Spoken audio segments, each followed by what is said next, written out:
Good morning guys, this is Don Bade. Meron po nagtanong. Tanong niya, applying bakit may yumaman, nagkaroon ng big network, nagkaroon ng time and financial freedom sa global at bakit daw merong hindi. So, para po sa akin, meron 3 reason niya. Number 1, choice. Dahil choice ng yumaman. Number 2, meron siyang knowledge and skills. Number 3, nag-take action siya. Parang sa school. Bakit po merong gumagraduate at bakit merong hindi gumagraduate? Diba? So, ano yung reason? Bakit gumraduate yung mga nasa school? So, simple lang. Kasi, nag-aral sila mabuti, ginawa nila yung best nila, diba? Pumasok sila, kaya sila nakagraduate. Pero bakit meron ding hindi gumraduate? Diba? Simple lang, nagbulakbol, diba? Hindi sila nagpumasok, yung iba nabuntis, diba? So, iba-iba reason, kaya hindi sila gumraduate. Pero pag nagtuloy-tuloy sila, at hindi sila nag-quit sa school, kagraduate at kagraduate sila. Ganun din po sa yung global. Merong nagsasucceed, pero walang nag-fail. Meron pong nagko-quit. Diba? So, ganun po. Parang ganito, diba po karamihan is OFW. So, ikaw OFW ka, diba choice mo na mag-ibang bansa para kumita ng 20,000 to 50,000 naman or even 80,000 naman. Lumayo. Gagawin lahat kahit lumayo, kahit ma-homesick, kahit delikado sa lugar na pupuntahan mo para ka kumita ng ganyan. Ganong kalalim yung commitment mo. Diba? After 5, 10 years, or even 20 years, kumusta buhay? Karamihan po sa mga na-encounter ko is talagang hindi talaga nakuha yung pangarap na gusto nila. And yung iba talagang, yung iba na minsan naging broke pa. Diba? Total, kung ganyan din kalalim ang commitment na binigay mo dyan sa work mo kung nasa ibang bansa ka, ganun din ilalagay mo sa global. Diba? At least dito, guaranteed yung success mo. Gawin mo lang to 1 to 3 years. Na tuloy-tuloy. Na seryoso. Sigurado na makapangarap mo makuha mo. Diba? So, ganun lang. Kung ano yung binigay mong commitment, pag ibang bansa mo para sa pangarap mo, lagay mo lang din sa global. Diba? Na, kasi dito hindi naman ang kapalit, 20,000, 50,000 naman. Ang kapalit po dito 24,000 a day. Pag multiple accounts ka pa, 1 million pataas per month. Diba? So, anong reason bakit hindi mo siseryosohin to? Anong reason bakit hindi mo magiging choice na yumaman dito? Diba? Ang kapalit naman ito, pangarap mo at saka makasama mo na pamilya mo. Diba? So, gawin mo yung best mo. Kahit patago, diba? Bigay ka ng oras, etc. Kahit patago sa amo, magdudut-dut ka, mag-FB ka, gawin mo. Diba? So, have a choice. Decide now. Mag-decide ka na dito kayo yumaman. Number 2 is knowledge and skills. Bakit maraming gagawin? Kasi merong knowledge and skills. Bakit? Ano ba sila? Magaling na ba sila na umpisa? Hindi. Ako mismo hindi ako magaling. Pero inaral nila. Mabalik po tayo sa choice. Bakit may yumayaman? Sabi nga, di ba? Kasi choice nila. Parang ako po. Diba? Nung nakita ko yung global, choice ko na yumaman dito. Binigay ko yung best ko. Ginawa ko siyang buhay. Diba? Kumbaga, seryoso yung global. Kaya, that's why, lumaki yung grupo ko. Diba? Kasi maraming tao ngayon, bakit nahihirapan umasenso sa buhay? Simple lang. Kasi, choice nila yun eh. Kaya bakit may mahirap? Diba? Simple lang. Araw-araw ni ginawa ng Joyce.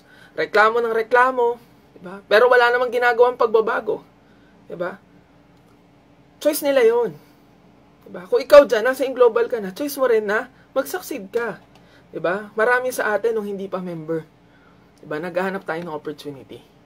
Kung saan natin makukuha yung pangarap natin. Naghahanap tayo ng opportunity na pwede nang makatulong para umita tayo ng malaki. Ngayong nandito ka na sa global. Ngayong abot kamay mo na ang tagumpay. Bakit hindi mo to seryosohin? Bakit hindi mo gagawing choice na yumaman ka rito? Diba? So, action ka lang, kapatid. So, number 2, sabi ko nga, knowledge and skills. Bakit may nagsasucceed? Simple lang, yung nagsucceed, pag may training, talagang seryoso siya, ina-apply niya.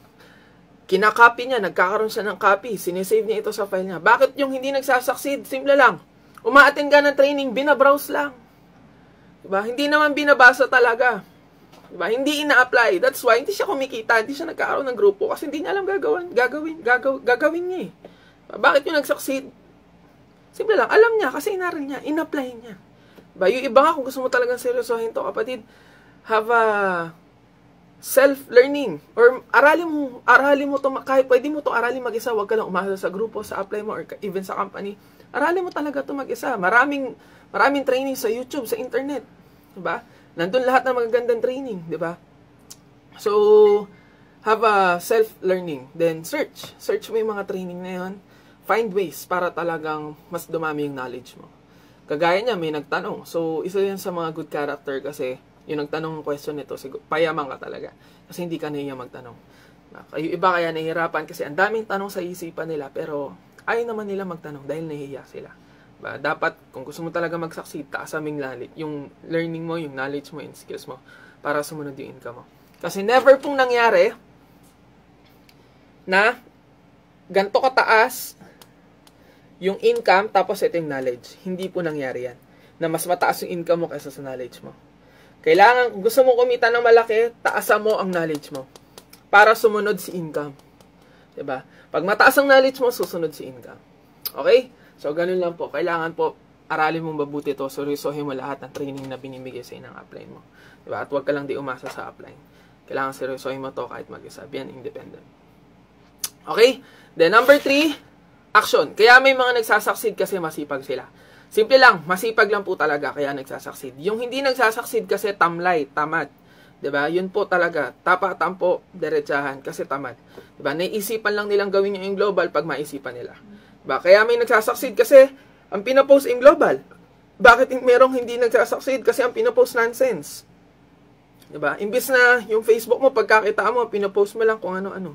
Diba? Kaya hindi siya nagsasucceed. Bakit may nagsasucceed? Kasi ginawang habit na yung global. Ang Facebook niya, lahat puro yung global. That's why nagsucceed siya. Diba? So, ganun po. Ako, ginawa kong buhay yung global. Every day of my life, ang nasa isip ko, Diyos, yung global, pangarap ko, pamilya ko. Ginawa ko tong buhay. For the past 5 years, nagseryoso ako rito. That's why, lumaki yung grupo. Kaya ikaw dyan, gusto mo kumita ng malaki rito, seryosohin mo, gawin mong buhay yung global. Okay? Huwag mo lang gawin to kung kailan mo maisipan. Gawin mo to kasi gusto mo mag-succeed dito. Okay? And naniniwala ako na kaya mo. I believe in you. So, again, have a choice na mag-succeed ka, have a knowledge and skills, and take action. Power.